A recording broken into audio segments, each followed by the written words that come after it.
कृष्णाय वासुदेवाय देवकीनन्दनाय च नन्दगोपकुमाराय गोविन्दाय नमो नमः।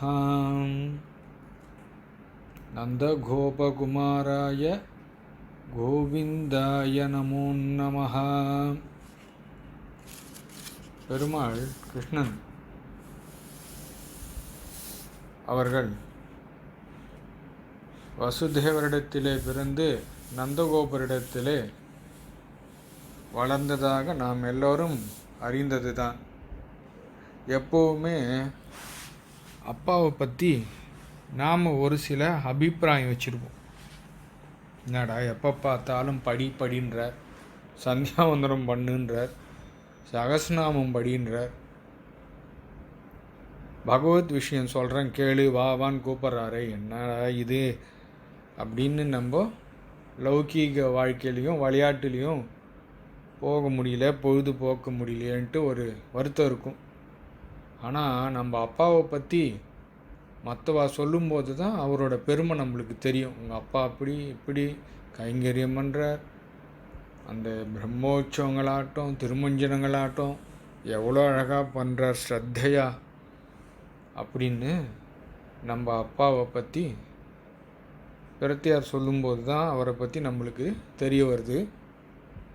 அதே போல தான் நம்ம பார்த்தசாரதி பெருமாள் திருவடியில் கைங்கரியம் பண்ணியிருந்தா கூட அவரை பற்றி மற்றவா சுவாமி இது போல் அன்னைக்கு சொப்பனத்தில் நீங்கள் வந்தீங்க, பெருமாளித்த சொன்னார், பகவான் என்ன இப்படி இருக்க சொன்னார் அப்படின்னு இந்த காரியத்துக்கு போனேன் சுவாமி, அங்கே பார்த்தசாரதி எனக்கு முன்னாடி அங்கே இருந்து எல்லாத்தையும் பண்ணி கொடுத்தார் அப்படின்னு மற்றவா சொல்லும்போது நம்ம உடம்பு புல்லரிச்சு போகும். அப்போ தான் அவரை பற்றி தெரியும். என்னடா இவ்வளவு நாள் கழித்து அவரை பற்றி தெரிஞ்சிக்கணும் கொள்ளணும் அப்படின்னு அடியன் பிரார்த்திக்கிறேனேன்ட்டு யாரும் நினைக்காதீங்க. ஏன்னா ஆங்கிலத்தில் ஒரு பழமொழி உண்டு, எப்போதுமே நடக்காது போகிறதுக்கு பதிலாக இப்போவாவது நடந்ததுன்னு ஒன்று சொல்லுவாள். தாமதமாக ஆனாலும் இப்பொழுதாவது முடிஞ்சுதேன்ற ஒரு பழமொழியை போல் நாம் இப்போ இருக்கிற குறைஞ்ச காலத்தில் எப்படி பண்ணலாம், பெருமாளுக்கு பக்தி பண்ணலாம், என்ன கைங்கரியம் பண்ணலாம், எப்படி அர்ச்சிக்கலாம், அவரை பற்றி பசங்களுக்கெல்லாம் சொல்லி எப்படி அந்த எம்பெருமான உடைய கடாட்சத்தை நம்ம பெறலான்றதை பற்றி நம்ம யோசிக்கணும். ராதே கிருஷ்ணா. நேற்றைக்கு நம்ம வராக அவதாரம் பார்த்தோம். பெருமாள் பன்னியாக ரூபம் எடுத்து பூமி தேவியை காப்பாற்றினார்னு. ஏன் அவர் ஸ்ரீ வைகுண்டத்தில் எம்பெருமான் லோகத்துக்கே அதிபதி, அவர் நினச்சிருந்தா காப்பாற்றிருக்கலாமே, எப்படியாவது காப்பாற்றிருக்கலாமே, ஏன் பன்னி ரூபம் எடுக்கணும்னா, பெருமாள் பூமிக்கு ஒரு ஆபத்துனா எந்த ரூபத்திலேயாவனும் நம்மளை அவரை தாழ்த்திக்கிறதுக்கு அவர் என்றைக்கும் யோசித்ததில்லை. நான் ஏற்கனவே சொன்னது போல் நம்ம மேலே இருக்க ஒரு கரிசனம் அக்கறை, நம்ம குழந்தைங்கள்ன்ற அவருக்கு இருக்கிற எண்ணம் தான் அவரை எந்த தாழ்ந்த ரூபமும் எடுத்து பூமியை உத்தாரணம் பண்ண வச்சது, ஹிரண்யாட்சனையும் வதம் பண்ண வச்சது. இந்த ஹிரண்யாட்சனுடைய சாபத்தை பற்றி ஒரு சின்ன ஒரு விஷயம்.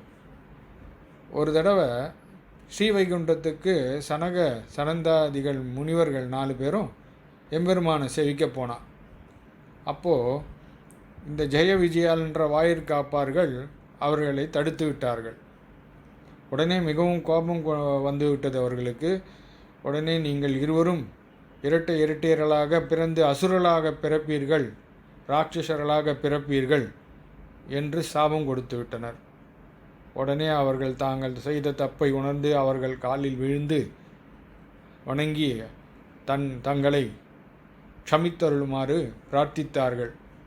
அப்பொழுது எம்பெருமானும் கருடாரூடராய் வைகுண்டத்திலிருந்து வெளியே வந்து முனிவர்களுக்கும் காட்சி தந்து ஜெய விஜயர்களுக்கும் சாப விமோச்சனம் சொன்னார். அதாவது நீங்கள் பூமியில் அசுரர்களாக பிறந்தாலும் கூட என் கையிலாலேயே தான் நீங்கள் மடிவீர்கள், மோட்ச மைகுண்டத்திற்கு திரும்பியும் வருவீர்கள் என்று. அது சாபம்னு சொல்ல முடியாது, அனுகிரகம்தான் சொல்லணும்.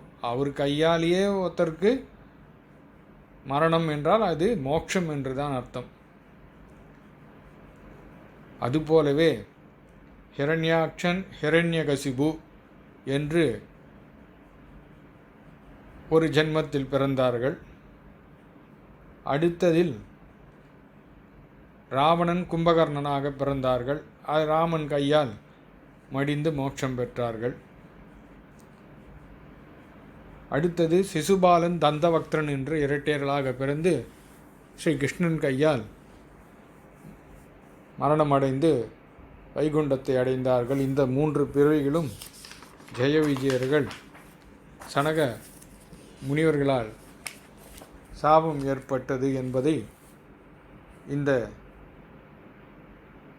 கருத்தின் மூலம் தெரிவித்துக் கொள்கிறேன்.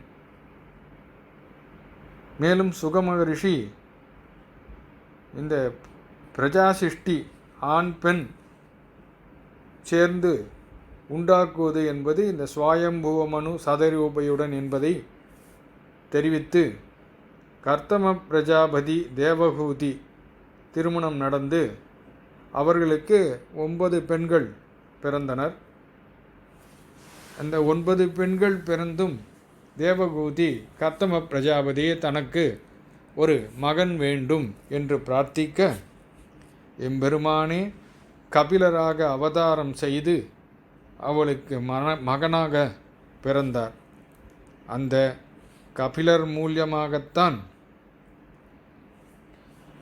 சாம்கியோகம் என்ற ஒரு மிகப்பெரிய நமக்கு மிகவும் சுலபமான ஒரு யோகத்தை பற்றி கபிலர் தன் தாயாரான தேவகூதிக்கு உபதேசம் பண்ணார்.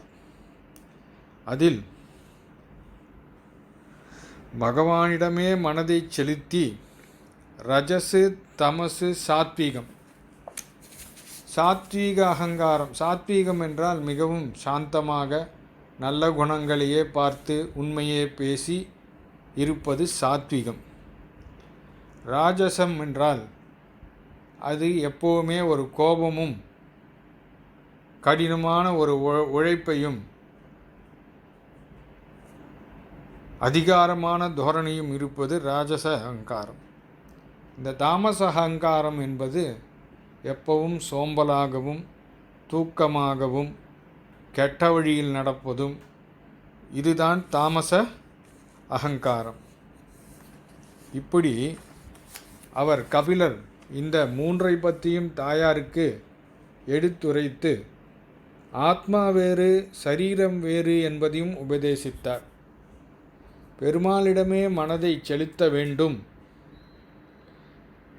ஒரு பிள்ளை இருக்கிறான், அவனுக்கு நீ ஒழுங்காக பொறுப்பாக இருக்கிறாயா, இந்த பெண்ணை திருமணம் செய்து வைக்கிறேன் என்று கால்கட்டு போடுவது போல எம்பெருமானை பாரேன், ஏன் வீணான விஷயத்தில் பொழுதுபோக்குகிறாய், எப்பொழுதுமே அவர் துளசியை முகந்து பாரேன், ஏன் வேறு எதையோ முகந்து பார்த்து கொண்டு ஆசைப்படுகிறாய் என்று கூறி நிதானமாகத்தான் இந்த காலத்து பிள்ளைகளை வழிக்கு பகவத் விஷயத்தில் ஈடுபடுத்த முடியும்.